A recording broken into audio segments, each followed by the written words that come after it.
Hey guys, Steve Atlas, sports kinesiologist. This is Tuesday training tips. I wanted to do my balance of the air baby variations, the crow pose. They all come off of this basic variation here. Starting with the friction stand, bringing the knees to the back of the wrist and forearm area, and we're basically doing a counterbalance. In this position, we list the body coming forward, and that's going to displace weight away from the feet in the back. You can start this with your elbows bent, and over time you'll see me slowly begin to extend the arms in the straight armed locked position. But you don't have to do this. You got to really listen to your wrist here, because ultimately they will be the determining factor. Pre-existing conditions where your wrist cannot bend this far, you don't have to lock out the elbows. Having the bent elbow and just leaning forward, you can achieve the same margin of balance. It's just a different aesthetic, really. That's really the only difference between the two variations.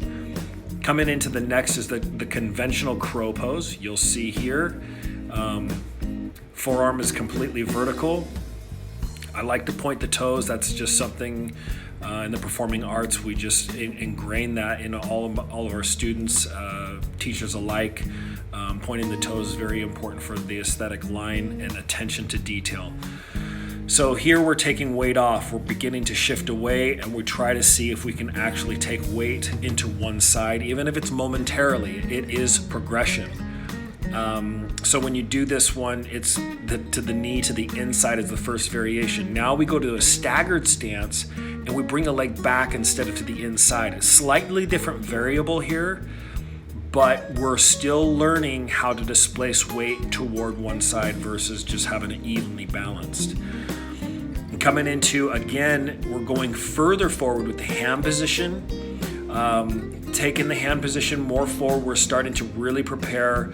The leg is not just coming back, but the hip is beginning to open here. This is a very key component of the air baby progression.